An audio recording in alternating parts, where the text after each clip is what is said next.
The courtroom atmosphere was a heavy cloak of anticipation, laced with the acrid tang of day-old coffee and the clammy scent of unease. Judge Calvin Thompson, a figure of granite perched atop the bench, scrutinized the potential jurors. His gaze suggested a man perpetually assaulted by unpleasant odors. Jury selection, a judicial chore Thompson detested, akin to enduring root canals or deciphering cricket scores. "Mr. Maher, I presume?" His voice, a basso profundo amplified by the mic, resonated through the chamber. Adjusting his half-moon spectacles, he leveled a gaze at the comedian. "Profession, comedian, political commentator. Notorious affiliations. HBO, naturally. Any staunch convictions regarding, shall we say, the American system of justice?" Maher, surprisingly somber in a charcoal suit, inclined his head. "I hold its ideals sacred, Your Honor. I also recognize the imperfections inherent in their application." Thompson's lips thinned, a glint of sardonic amusement flickering in his eyes. "Imperfect, you say? Perhaps you've dedicated a comedic monologue, or an HBO special, to these supposed frailties of due process?" A low, gravelly chuckle escaped Maher. "I wouldn't presume to sway the court's opinion, Your Honor." "Sway?" Thompson echoed, affecting incredulity. "Good heavens, Mr. Maher, do you imagine my objectivity so easily compromised? I assure you, I am impervious to the allure of satire." He paused for dramatic effect. "Although, I confess, I often find your particular brand to be less alluring than grating." A suppressed ripple of mirth danced through the gallery. Thompson absorbed it, then punctuated the moment with a sharp rap of his gavel. "Order! Mr. Maher, let's be blunt. Do you nurture any aversion towards, say, conservative philosophies? A general contempt for those who uphold traditional values?" Maher met Thompson's stare without flinching. "I prioritize decisions rooted in evidence, Your Honor. I view dogma with skepticism, irrespective of its source." "Dogma," Thompson mused, relishing the weight of the word. "An elegant synonym for unwavering belief, wouldn't you agree? A quality this court prizes. Tell me, Mr. Maher, do you subscribe to the notion of verifiable truth?" Maher hesitated, a flicker of calculation in his eyes. "I believe in its pursuit, Your Honor, acknowledging that our perceptions are invariably colored by experience." Thompson snorted, a dismissive sound. "So, a negative then? How predictably progressive." He scribbled on his notepad, the scratch of his pen amplified in the stillness. "Very well. But the record shall reflect that this court finds your relativistic perspective less than encouraging." The verbal fencing continued, a delicate pas de deux of veiled affronts and thinly disguised derision. Thompson, savoring his position on the dais, exploited the voir dire as a platform to dissect Maher's public persona, painting him as a godless radical whose skepticism posed a threat to the bedrock of justice. By the time Maher was excused, a palpable tension hung in the air. He exited the courtroom, a strained smile plastered on his face, feeling as though he'd endured a particularly brutal cross-examination. He knew Thompson disliked him, but not the depths of his animosity. The revelation arrived later that evening, a text from his producer bearing a link to a Twitter tempest. The headline screamed, "Judge Thompson annihilates Bill Maher in court. The utter shame!" Maher tapped the link, a knot forming in his gut. It led to a clandestine recording of his exchange with Thompson, captured by someone in the gallery. The footage had been surgically edited, highlighting Thompson's most acerbic pronouncements and amplifying the audience's scattered chuckles. Dramatic music throbbed in the background, punctuated by snarky captions. He watched, incredulous, as his words were distorted, his motives misrepresented. The comment section was a predictable swamp of indignation and applause. Conservatives lauded Thompson as a bulwark against the liberal tide. Progressives decried him as a prejudiced tyrant unfit to wear the robe. The video detonated online. Within hours, it had achieved viral velocity. Cable news networks seized upon it, dissecting every nuance of the exchange. Talking heads debated Thompson's objectivity, his judicial comportment, his very fitness for the bench. Maher felt a vice grip his stomach. This wasn't merely mortifying, It was incendiary. If Thompson harbored such visceral antipathy towards him, how could anyone anticipate fairness in a trial involving anyone outside his narrow ideological spectrum? He poured a generous measure of whiskey and dialed his lawyer.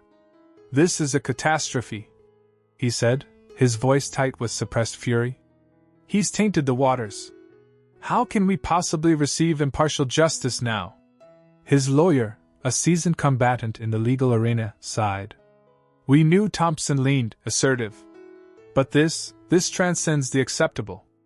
We'll file a motion for recusal, arguing that his public pronouncements reveal undeniable bias. It's not a certainty, but we have a compelling argument." Maher swirled the amber liquid in his glass. He could envision the headlines already. "Maher accuses judge of bias. Liberal comedian attacks conservative jurist." The media circus was just warming up. He recalled Thompson's supercilious grin, the barely concealed contempt. The judge had clearly sought to belittle him, to make him a spectacle. He had succeeded. But Maher wasn't about to concede defeat. He might be a comedian, but underneath lay a fighter's spirit. And this skirmish, he suspected, was about to escalate into all-out war. He gazed at the distant cityscape, a million tiny beacons of hope and despair. "Let's proceed," he said, his voice hardening. "Let's illustrate the consequences of underestimating a comedian."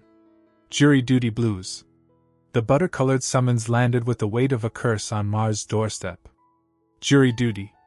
The phrase, emblazoned on the official-looking envelope, seemed to mock the tendrils of anxiety already tightening around his chest. He crushed the paper in his grip, the sound like brittle leaves underfoot. A feud over property lines, a squabble of inches, the document claimed. A monumental theft of his time desperately needed to shore up his defenses against Thompson's underhanded campaign.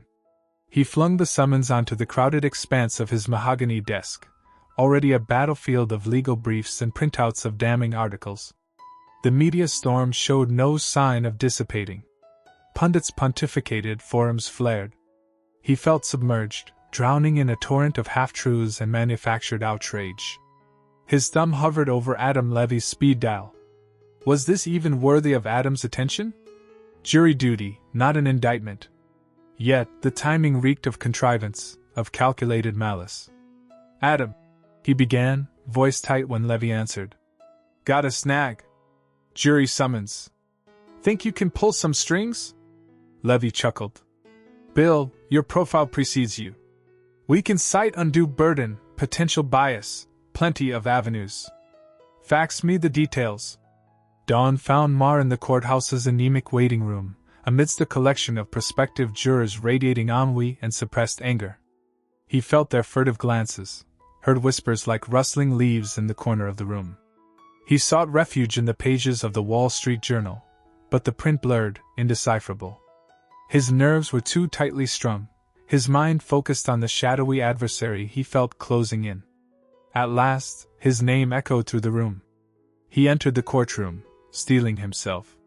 Judge Thompson sat on the bench, his expression a mask. But Maher caught the flash of triumph that flickered in his eyes. "Mr. Maher," Thompson intoned, his voice laced with disdain. "You're seeking exemption from your civic duty, I understand." "Yes, Your Honor," Maher replied, striving for composure. "My presence would constitute an undue burden. I am currently embroiled in a highly publicized legal matter requiring my undivided attention." Thompson leaned back, his fingertips forming a steeple. "Ah, yes. The public legal matter. The situation you so freely invited, Mr. Maher." The barb struck like a viper's fang. Maher's jaw tightened. "With respect, Your Honor, that matter has no bearing on my ability to serve in a property dispute. Doesn't it?" Thompson's gaze sharpened. "I believe it speaks volumes about your disposition, Mr. Maher. Your penchant for public brawls, your, shall we say, unconventional interpretation of the law. Interpretation is irrelevant. The facts are paramount," Maher countered, fighting back a surge of fury. "I can be impartial." Thompson offered a mirthless laugh. "Impartial? Mr. Maher, you've made a career out of subjective pronouncements. of forcefully airing your opinions on every subject imaginable. To suggest you can suddenly morph into a beacon of objectivity strains credulity, wouldn't you concur? A ripple of uneasy amusement spread through the room. Maher felt the heat rising in his face. This wasn't about a jury. This was an orchestrated humiliation, Thompson exploiting his position to exact retribution. Your Honor, Maher said, his voice dangerously steady. I suggest your personal animosity is impairing your judgment. I am perfectly capable of setting aside any bias and rendering a just verdict based on the evidence. Thompson's lips curved into a smirk. That's for me to assess, Mr. Maher. And after due consideration, I've concluded that your civic obligation outweighs any potential inconvenience. You will sit on this jury. He leaned in, his voice barely audible. Perhaps this experience will cultivate a modicum of humility, Mr. Maher. A quality you appear to lack in abundance. Maher met his gaze, his eyes burning with defiance. He understood then. This wasn't merely about teaching a lesson. It was about breaking him, driving him to despair. But he wouldn't yield. He would harness this blatant abuse of power, fuel his own counterattack. Very well, Your Honor, Maher said, his voice calm despite the tempest within. I will serve. He returned to his seat, the oppressive weight of Thompson's prejudice bearing down on him. The true battle had commenced. And he was prepared. The case of the disputed fence. The fluorescent lights of the courtroom hummed, casting a sterile glow on the worn wooden benches. Maher sat stiffly, trying to ignore the weight of Thompson's gaze boring into the side of his head. He focused instead on the crisp legal documents clutched in his hands, a feeble shield against the indignity of this forced participation. The bailiff's voice cut through the murmuring anticipation. All rise! Judge Thompson swept into the room, the gavel rapping sharply against the sound block. Case number 2024 CV 147, Henderson v. Davis. Counsel, please state your appearances. A man in a sharply tailored suit, radiating the confidence of a seasoned litigator, stood. Good morning, Your Honor. I am Richard Harding, representing the plaintiff, Mr. Robert Henderson. He offered a brief, practiced smile. A young woman, looking pale and decidedly less polished, rose hesitantly. Good morning, Your Honor. I'm Sarah Miller, from the Public Defender's Office, representing the defendant, Mr. Thomas Davis. Her voice trembled slightly, betraying her nerves. Maher, despite his own predicament, couldn't help but feel a twinge of sympathy for her. Ms. Miller, Judge Thompson said, his voice laced with an almost paternal tone that Maher found instantly suspicious. Are you prepared to proceed? Sarah swallowed hard, her hand fluttering nervously to adjust the collar of her blazer. Yes, Your Honor. Harding launched into his opening statement, his words flowing smoothly, painting a picture of a long-suffering Mr. Henderson, whose property rights had been brazenly violated by his neighbor. A clear and deliberate encroachment, Your Honor. Mr. Davis, despite repeated warnings, erected a fence not on the property line, but fully 2 feet onto Mr. Henderson's land. This action has not only diminished the value of Mr. Henderson's property, but has also caused him considerable emotional distress. He gestured dramatically toward the plaintiff, a portly man with a perpetually aggrieved expression. Sarah Miller approached the jury box. Her voice, though still a bit shaky, gained strength as she spoke. Your Honor, members of the jury, the defense will demonstrate that the location of the fence is not as clear-cut as the plaintiff suggests. We will present evidence that the property line has been a subject of dispute for years, with conflicting surveys and differing interpretations. Mr. Davis acted in good faith, believing he was erecting the fence on his own property. This is not a case of malicious encroachment, but rather a misunderstanding between neighbors, exacerbated by years of simmering animosity. The first witness was Robert Henderson himself. He testified about the years of petty grievances that had poisoned his relationship with Davis. Loud music, overgrown hedges, a misplaced garbage can. He described the fence as the final straw, a deliberate act of aggression designed to harass and intimidate him. Harding guided him expertly, eliciting details of his emotional distress, his sleepless nights, the diminished enjoyment of his backyard barbecues. Under Sarah's cross-examination, Henderson's story began to unravel slightly. She pressed him on the specific location of the original survey markers, revealing inconsistencies in his recollections. She introduced a faded photograph of the property taken decades ago, showing a dilapidated wooden fence in a location that seemed to contradict Henderson's claim. Henderson sputtered, claiming the photograph was misleading, that the old fence had been moved years ago. Next, Harding called a surveyor to the stand, a man with thick glasses and an even thicker file of documents. He presented a recent survey, meticulously detailing the property lines, clearly indicating that the new fence encroached on Henderson's land by precisely 1 feet. Sarah, visibly flustered, challenged the accuracy of the survey, pointing out that it relied on reference points that were themselves subject to debate. Maher watched, his initial boredom slowly giving way to a grudging interest. He saw the cracks in Henderson's testimony, the weaknesses in the surveyor's report. He recognized the subtle tactics Harding was employing, the way he was framing the narrative to appeal to the jury's emotions rather than their reason.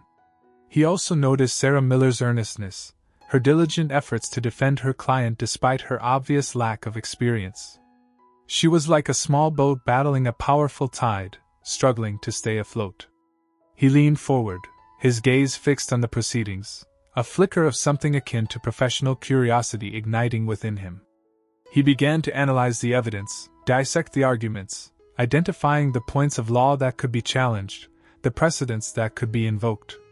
The sterile courtroom, the petty squabble over a misplaced fence, faded into the background. He was back in his element, his mind sharp and focused, his instincts honed by years of legal battles. Thompson, observing him from the bench, smirked. Glimmers of genius. Maher slouched lower in his seat, the polished wood digging into his spine. He felt the weight of every eye in the room, perceived judgment simmering beneath the surface of polite observation. He needed to do something. Anything. He couldn't just sit here and be a target. Harding, the plaintiff's lawyer, a man whose confidence radiated off him like heat from an asphalt road, was droning on about the historical significance of the Henderson property line. Each carefully chosen word felt like another grain of sand burying Maher. Miller, bless her heart, was doing her best, but she was clearly outgunned. Her voice trembled slightly as she questioned Harding, her notes clutched in a death grip. Maher could practically smell her fear. He shifted, the squeak of the wooden bench momentarily silencing Harding. All eyes turned to him again. Maher cleared his throat. "Excuse me, Your Honor," he said, his voice raspy from disuse. "May I ask a question?" Judge Thompson raised a skeptical eyebrow, but after a beat, nodded curtly. "Proceed, Mr. Maher." Maher straightened, his shoulders squaring almost imperceptibly.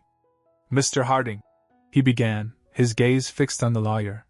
"You mentioned the Henderson family's long-standing tradition of maintaining the disputed section of the fence. Can you provide specific examples of this maintenance prior to, say, 1980? Harding paused, a flicker of something, surprise, crossing his face. He recovered quickly, smoothing back his impeccably styled hair. "Of course. My client has provided ample documentation, primarily oral accounts, of course, given the passage of time." "Oral accounts," Maher repeated, a hint of skepticism lacing his tone. "So, no written records, no receipts for materials, no photographic evidence of repairs?" Harding's smile tightened. "As I said, Mr. Maher, we're dealing with events that occurred several decades ago.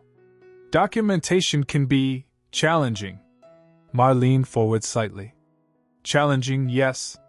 But not impossible, surely, if this tradition was as significant as you claim. Did the Hendersons ever hire anyone to perform these repairs? A local handyman, perhaps? Someone who might still be alive and able to corroborate their claims?" Harding sputtered. "That line of inquiry is irrelevant, Your Honor. We're focusing on the established property line, not the minutiae of fence repair. Relevance is determined by the court, Mr. Harding." Judge Thompson interjected, her voice sharper now. "Answer the question." Harding's face flushed a shade darker. "We have no specific records of hired labor, no." Maher pressed on, sensing a weakness. So, the Hendersons supposedly maintained this fence themselves, year after year, decade after decade, without any assistance, and without leaving any tangible trace of their efforts? Even a single photograph? A faded receipt tucked away in a dusty box? Harding remained silent, his composure visibly cracking. Miller watched Maher with growing astonishment. She had seen him sitting there, slumped and seemingly disinterested, for the better part of the morning. Now, he was a different man. His eyes, previously dull, now gleamed with focused intensity. His posture was erect, his voice firm and controlled. He was dismantling Harding's case, piece by piece, with deceptively simple questions. Maher continued, his voice gaining confidence. And what about the type of fence that was allegedly maintained? Was it a wooden fence? A chain-link fence? A stone wall? Because the current fence is clearly a relatively recent addition, wouldn't you agree? Harding shifted uncomfortably. The specifics of the original fence are immaterial. Immaterial? But surely the materials used in its construction would provide some indication of its age and the methods used to maintain it. Wouldn't that be relevant to determining whether the Hendersons actually performed the maintenance they claim? Maher paused, letting his words hang in the air. He turned to Judge Thompson. Your Honor, I submit that the plaintiff's narrative is based on unsubstantiated claims and a lack of concrete evidence. They are asking the court to accept their version of events solely on the basis of, on the basis of nothing. A murmur rippled through the courtroom. Harding looked apoplectic. Miller felt a surge of hope, mingled with disbelief. Who was this man? The bored, disengaged spectator had vanished, replaced by a sharp, incisive legal mind. Judge Thompson tapped her gavel, silencing the murmurs. She looked at Maher, a flicker of something akin to respect in her eyes. Mr. Harding, she said, her voice crisp. Do you have any further evidence to present that supports your client's claims regarding the historical maintenance of the fence? Harding stammered. Your Honor, I need a moment to consult with my client. You may have 5 minutes, Judge Thompson said, her gaze unwavering. Harding hurried over to his client, Henderson, and engaged in a whispered, agitated conversation. Maher sat back down, a faint smile playing on his lips. He glanced at Miller, who was staring at him, her mouth slightly agape. He winked. Miller managed a weak smile in return. She had a feeling this case was about to get a lot more interesting. Contempt of court? Mr. Maher? Judge Thompson's voice sliced through the sudden silence that had descended after Harding's stammered response. Are you quite finished with your interrogation? I believe it's the counsel's role to examine witnesses, not a juror's. Maher slowly turned towards the bench, his face a mask of carefully controlled calm. He felt the eyes of the other jurors boring into him, a mixture of apprehension and morbid curiosity swirling within their gazes. Miller, however, offered a small, almost imperceptible nod, a spark of encouragement in his tired eyes. I was merely seeking clarification, Your Honor, Maher said, his voice level but laced with a subtle steeliness. The witness made several claims lacking corroborating documentation. As a juror, I believe it's my responsibility to understand the full context of the testimony. Thompson leaned forward, his jowls quivering slightly. Your responsibility, Mr. Maher, is to listen, observe, and deliberate. Not to conduct your own line of questioning. This is not a town hall debate. Are we clear? A ripple of nervous coughs echoed through the courtroom. Maher remained standing, his gaze locked with the judge's. The air crackled with barely suppressed animosity. He could feel the heat rising in his neck, the familiar flush of indignation creeping up his cheeks. But he wouldn't back down. He couldn't. Too much was at stake. Perfectly clear, Your Honor. However, I believe Rule 614 of the Federal Rules of Evidence grants jurors the right to question witnesses, subject to the court's discretion, of course. I submit that my questions were relevant and served to clarify the witness's testimony. Thompson's face darkened. Are you suggesting I'm unfamiliar with the Federal Rules of Evidence, Mr. Maher? He practically spat the words. Not at all, Your Honor. I merely wished to ensure the court was aware of my understanding of them. Maher's tone was deceptively mild, but the implication was clear. He knew his rights, and he wouldn't be intimidated. The judge slammed his gavel, the sound reverberating through the courtroom like a thunderclap. That's enough. I will not tolerate this grandstanding, Mr. Maher. You are perilously close to being held in contempt. Maher felt a knot tighten in his stomach. Contempt of court. The words hung heavy in the air, a stark reminder of the judge's power. But he refused to show any fear. He straightened his shoulders and met Thompson's gaze unflinchingly. With all due respect, Your Honor, Maher said, choosing his words carefully, I believe my actions have been within the bounds of my civic duty. To suggest otherwise feels punitive. Thompson's eyes narrowed. Punitive? You presume too much, Mr. Maher. I am simply ensuring that this trial proceeds according to established legal procedure. Your enthusiasm is disruptive. Disruptive or illuminating, Your Honor? Maher countered, the words slipping out before he could fully censor them. He immediately regretted the impertinence, but the truth was out. He was done playing nice. A collective gasp swept through the courtroom. Even Miller looked surprised, his eyes widening behind his glasses. Harding, regaining some composure, smirked faintly. Thompson's face was now an apoplectic shade of red.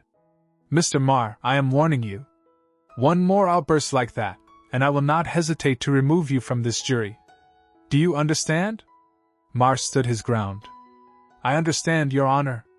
But I also understand that justice must not only be done, but must be seen to be done. And silencing legitimate inquiry does little to inspire confidence in the process. He paused, taking a deep breath. May I request a brief recess, Your Honor, to consult with the court regarding the admissibility of oral testimonies that lack supporting evidence, as presented by the plaintiff? The courtroom was utterly silent. Thompson stared at Maher, his face a mask of barely contained fury. The request was audacious, a direct challenge to his authority. But to deny it outright would expose his own bias, making him look even more compromised. After a long, agonizing moment, Thompson spoke, his voice tight with suppressed rage. Very well. We will take a 15-minute recess. Mr. Maher, I suggest you use that time to reflect on your conduct. He slammed his gavel again, even harder this time, the sound echoing through the tense atmosphere. As the jurors filed out of the box, Maher remained standing for a moment, catching Miller's eye. The old man gave him a small, weary smile, a silent acknowledgement of the battle that had just been fought. Maher knew this was far from over. He had drawn a line in the sand, and Judge Thompson was not going to let him cross it without a fight. The courtroom felt colder now, the air thick with unspoken threats and simmering resentment. He walked out, head held high, the weight of the judge's animosity pressing down on him like a physical burden. Unearthing the past. The brief respite felt less like a chance to breathe and more like a brand seared into Maher's memory. Judge Thompson's thinly veiled threat of contempt lingered like a persistent echo. He felt the collective scrutiny of the gallery, aware he was being branded a troublemaker, a pebble disrupting the smooth functioning of the judicial machinery. Yet the injustice he sensed, Thompson's perceived manipulation of the jury, ignited a stubborn defiance within him. He refused to be muted. He wouldn't allow this travesty to proceed unchallenged. He located Sarah Miller, the young defense attorney, practically buzzing with nervous energy near the water cooler. Ms. Miller, he began, his voice a hushed intensity. We need to talk. Her gaze lifted, eyes filled with apprehension. Mr. Maher, I'm at a loss. While grateful for your intervention, I fear it's worsened matters. The judge's animosity is palpable. The feeling is quite mutual. Maher retorted under his breath, then refocused. I've been doing some digging, independently. And I believe I've stumbled upon information that could completely reshape this case. Sarah regarded him dubiously. What? In a land dispute? After opening statements? I submitted all relevant records and plats. Maher produced a carefully organized folder from his satchel. Within lay copies of time-worn documents, their edges fragile and tinged with age. Records and plats are pertinent, certainly. But what about the original land patents? Those predating the town's incorporation? Sarah's brow furrowed as she examined the papers. Where did you find these? The Historical Society. Spend half the night there. He touched a document with a gloved fingertip. This is a transcription of the original conveyance for the land under contention, dating back to 1783. Note the delimitations. They're described in terms of natural features, a landmark oak, a river's curve. Crucially, they don't align with the contemporary property lines. But those patents are centuries old. They've been superseded by countless transfers, subdivisions. Precisely. And therein lies the problem. My belief, and I'm no legal expert, is that the subsequent records are predicated on a flawed interpretation of the initial patent. Some surveyor erred, and the mistake has been perpetuated down the line. He paused, fixing Sarah with a steady look. I contend that the plaintiff's claim rests on land they never legally possessed. Sarah's initial doubt gradually transformed into guarded optimism. This could be momentous. But how do we introduce it? The judge will never permit it. That's where you enter the picture, Ms. Miller. You must request leave to present new evidence based on recently unearthed historical documentation. Argue that it strikes at the very foundation of the plaintiff's argument. Be courteous, be respectful, yet be resolute. Leave the rest to me. Back within the courtroom, an expectant silence descended as Judge Thompson resumed the hearing.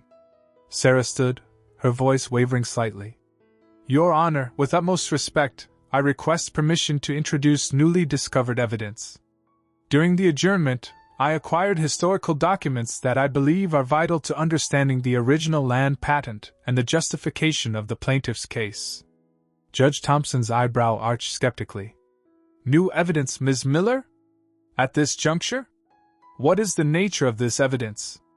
Original land patent documentation, Your Honor, dating back to 1783. Documents that, I submit, call into question the current property lines. A low murmur rippled across the room. The plaintiff's counsel, a seasoned advocate named Mr. Davies, leaped to his feet. Objection, Your Honor! This is highly unconventional.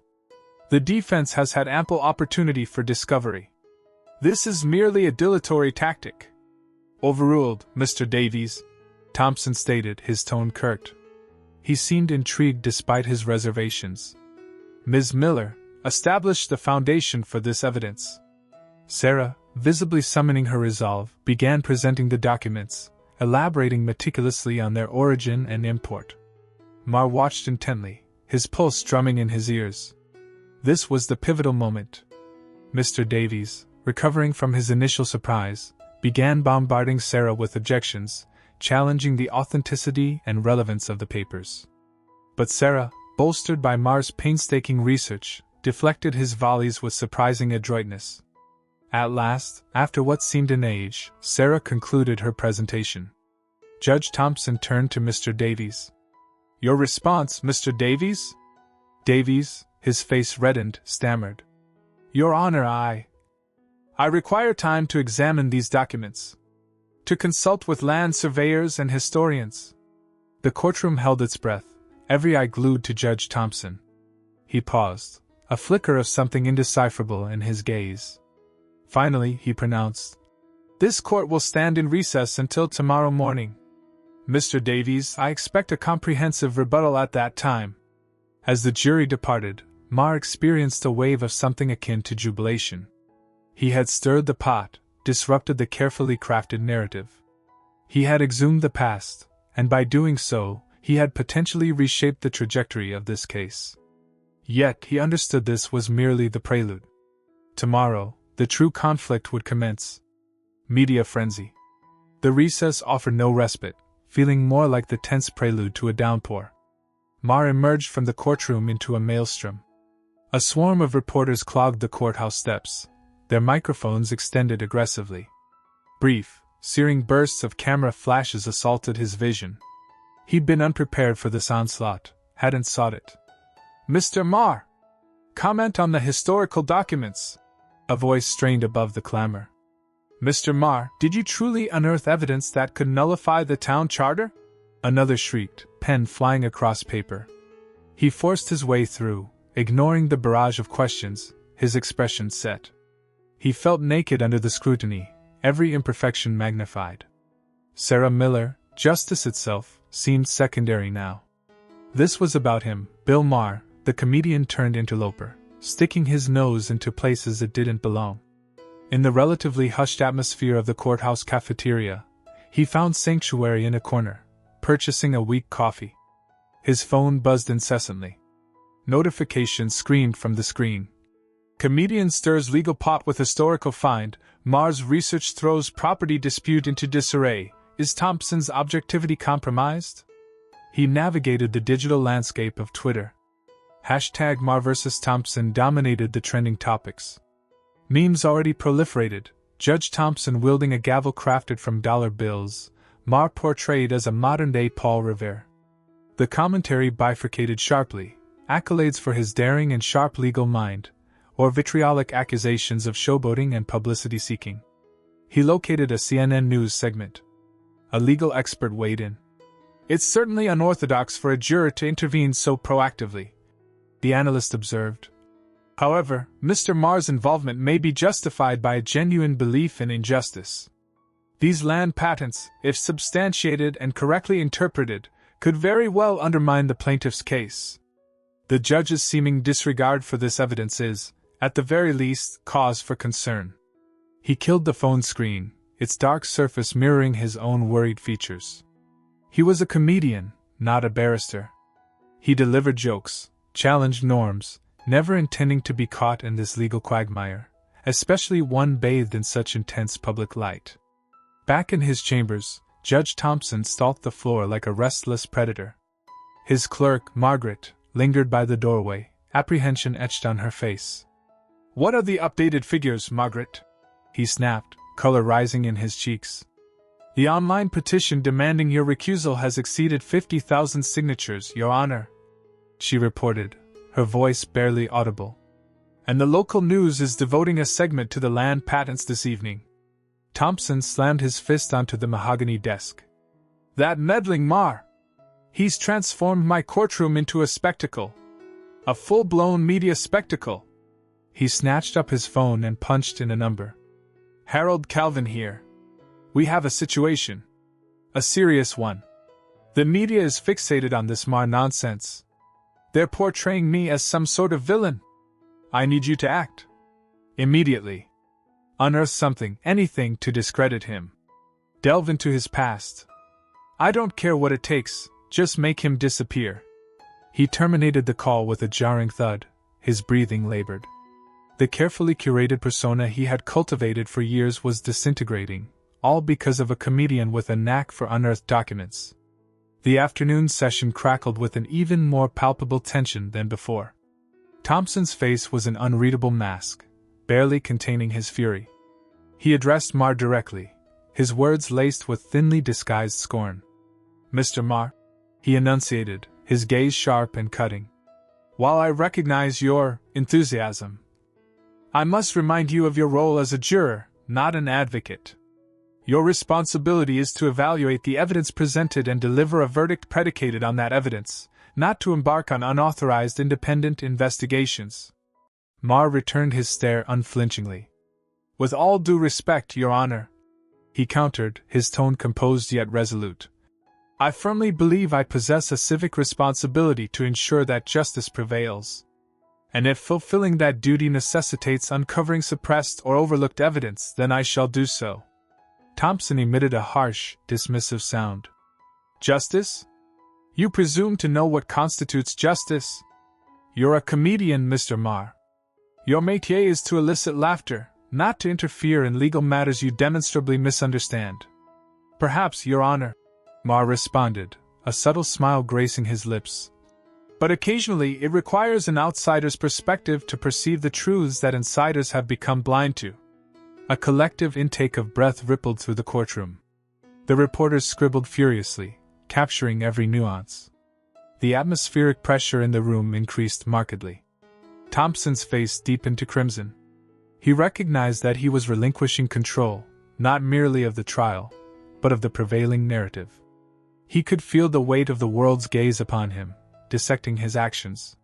He was ensnared, a judge placed on trial, facing a jury composed of public sentiment, and the judgment was already being rendered. As the session concluded for the day, Maher experienced a perplexing confluence of fatigue and exhilaration. He was simultaneously being demonized and lauded. He was an outcast in the eyes of the judge, but a champion in the eyes of many beyond the courtroom. He remained uncertain about the unfolding of tomorrow, but he knew he could not retreat at this juncture. The battle was engaged. Deliberation domination. The door slammed shut, sealing the 12 jurors inside the deliberation room. The fluorescent lights hummed, an unsettling counterpoint to the sudden silence. Maher leaned back in his chair, the weight of the past days pressing on him. He felt like a specimen pinned beneath a microscope, every twitch and breath analyzed. "Well," a woman with tightly wound gray hair said, breaking the silence. "I guess we should start." A chorus of murmurs rippled through the room. Maher watched them, the faces that held the fate of the Davisons' claim, and perhaps, in a strange way, his own. He needed to tread carefully.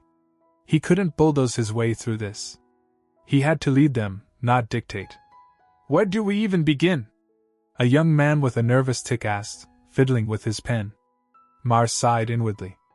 "Let's start with the plaintiff's burden of proof. They have to demonstrate, beyond a reasonable doubt, that the Davisons have a valid claim to the land."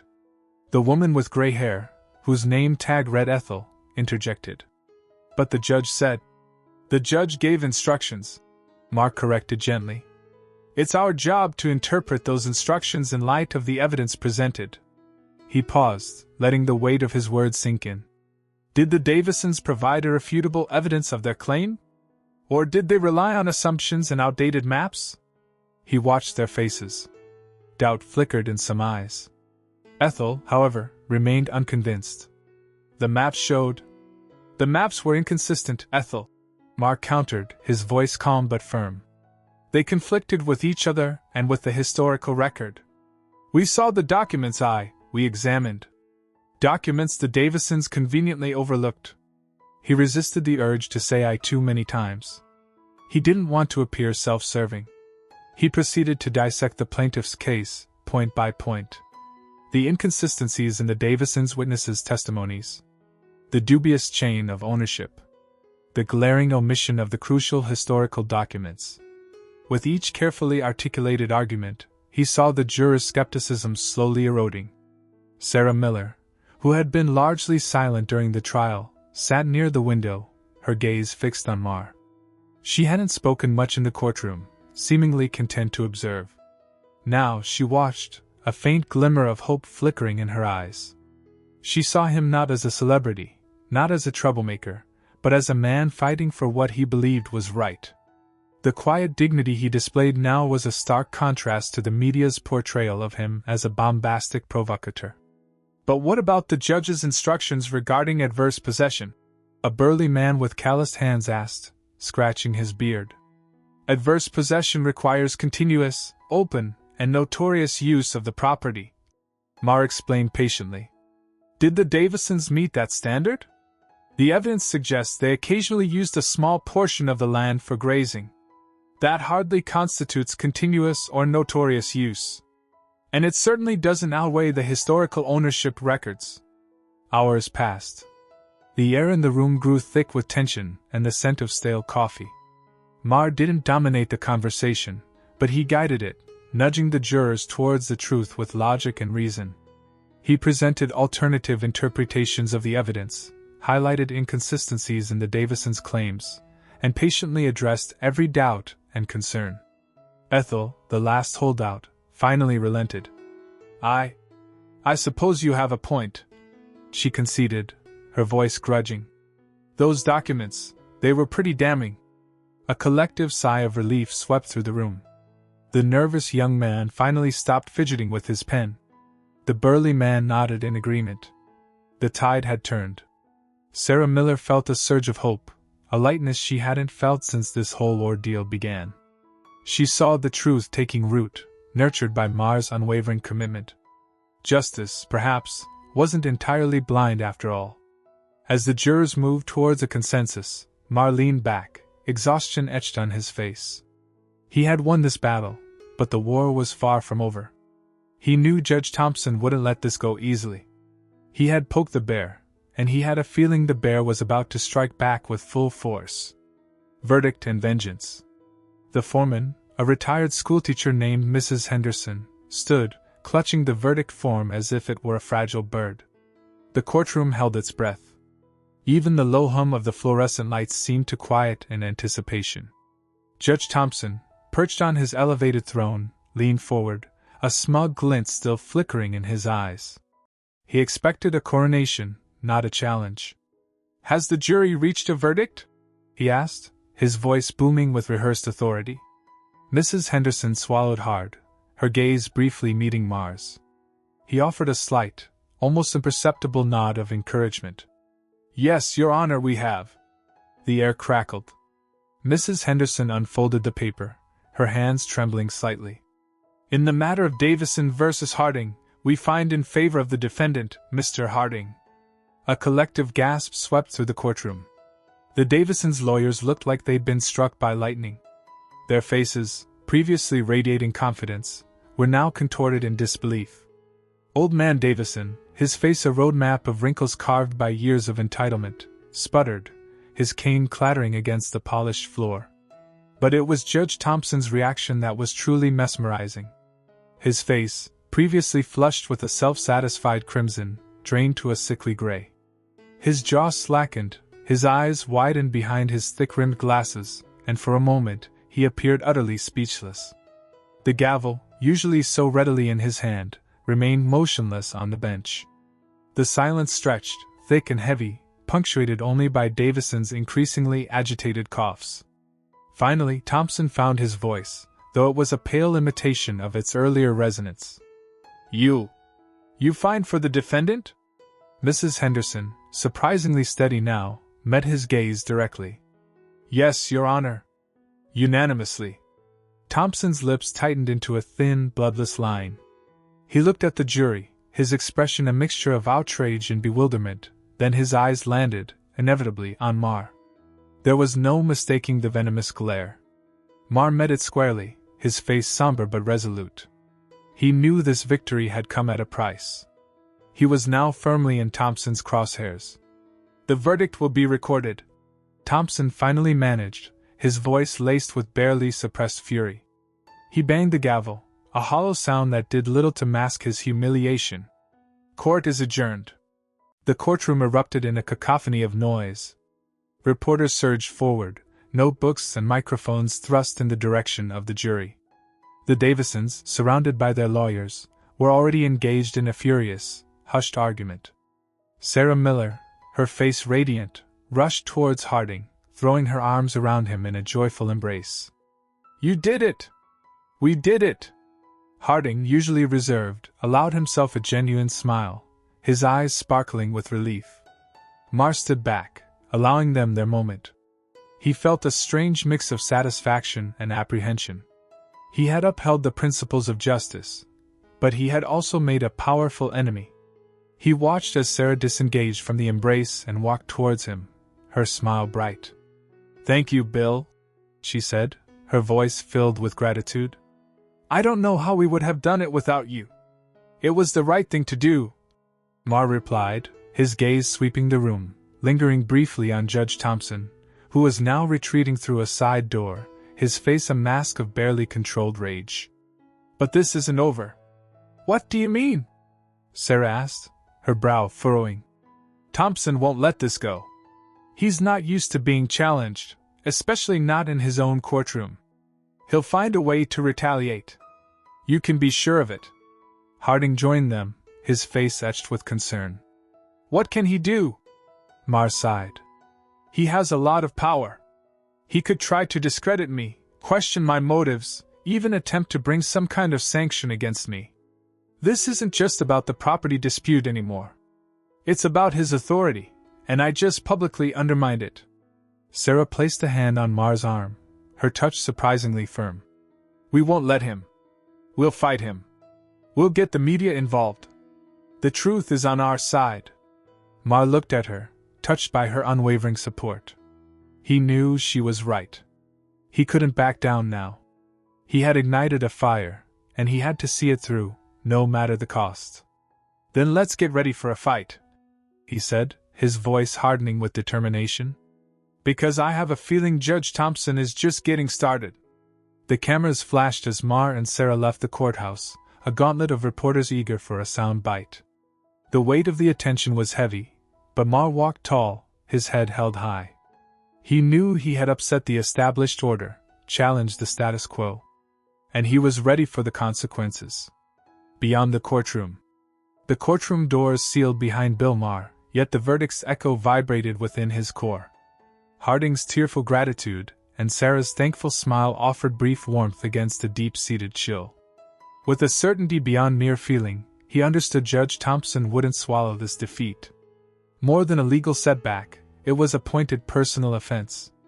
A press mob descended as he emerged. Camera flashes assaulted his vision, a chorus of voices clamoring for his words. Usually, he reveled in this atmosphere, but now it felt intrusive, ravenous.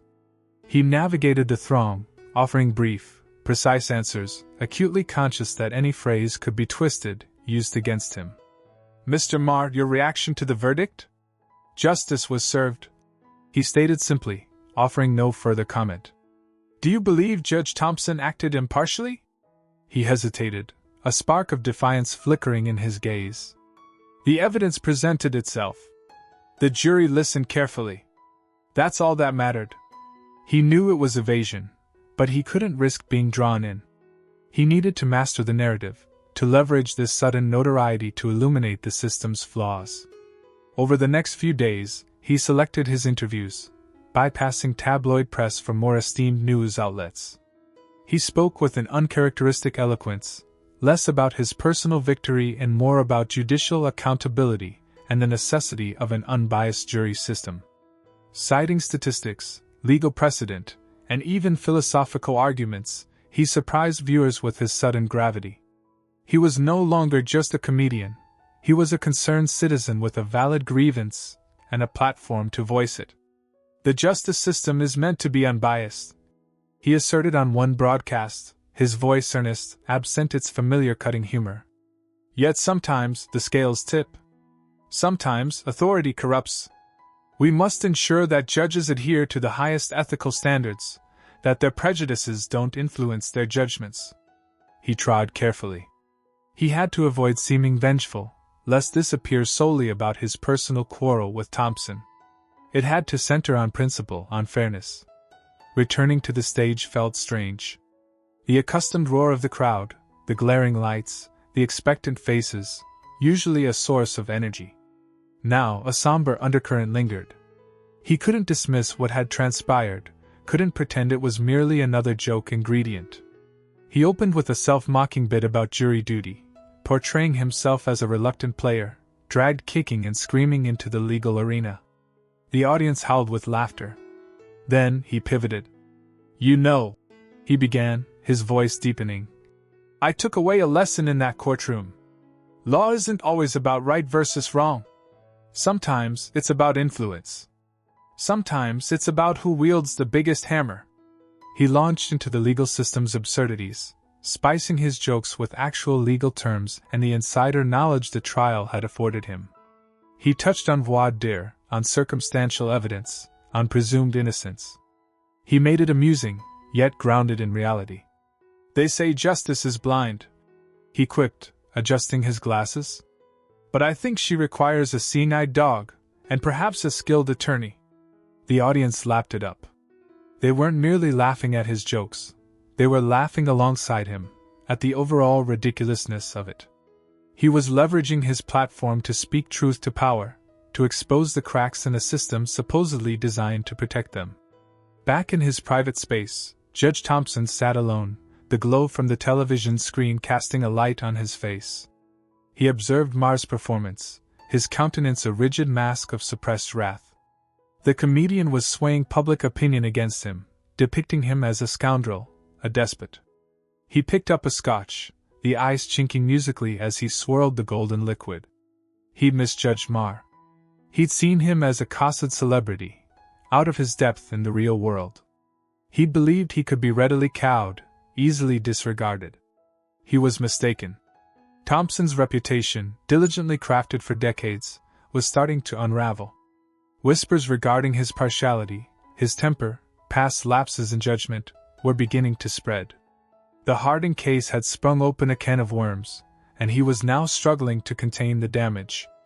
He realized he couldn't allow Maher to run rampant. He had to discover a means to discredit him, to muzzle him. But how? He had to proceed with utmost care. Another blunder would be fatal. The stakes were immense.